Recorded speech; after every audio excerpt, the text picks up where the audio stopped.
Yun, March 27, super late upload na naman. So, ang asawa ko ay ihahatid ko sa office ng isang QC. So, sabi mo kahit okay, sige.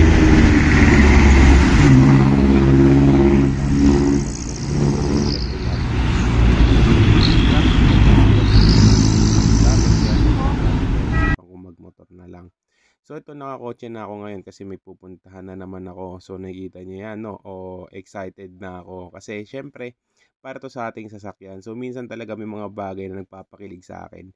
Yun yung magpag-upgrade ng ating sasakyan. So, syempre, maliit na bagay lang naman yon. Pati yung aking upgrade ay maliit na bagay lang din naman. Pero ito ang pinalit ko ngayon is Tornado, Marco Tornado, baka naman.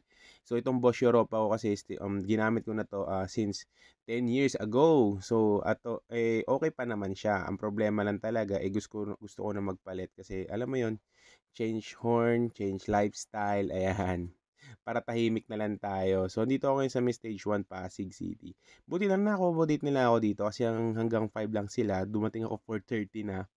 Ayan. So, meron silang camber, wheels, high-speed balancing. Madami naman dito. Kontakin nyo na lang si Stage 1 Pasig. So, pinakabit ko lang talaga dito is yung Marco Tornado horn. So, ito na nga. Pauwi na tayo niyan. 4:57 naman. Siyempre, ako yung may susunduin na naman. So, ganito ako ka-busy, no? So, hindi naman ako porket pa-cellphone lang wala akong ginagawa. So susunduin ko na natin ang ating ayan. So bumaba na si Rizali. So syempre palit na sila. Sinundo ko na siya. Dito na siya nagpa-drop. Kasama niya yung mga UM namin. Dito na siya nagpababa sa dito sa Pasig na lang din. So ayan, uwian na namin sa Parañaque tapos na day ng March 27. Ayan, hay. Ang ganda ng scenery dito, lalo na yung clouds. So, ayan, no, 7:09. Nandito ako ngayon sa may moonwalk. Napaka-traffic pala dito.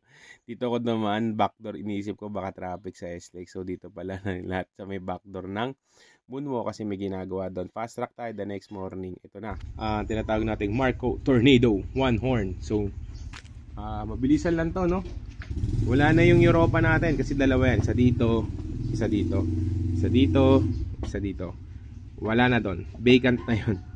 Okay, actually pwede yan madami. Kasi yung bull bar natin pwede hanggang baba.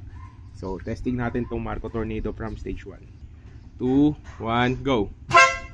Sapa. Sapa. Sapa. So, yun yung tunog ng ating sasakyan ngayon. Ano na siya? Elegant. Classy.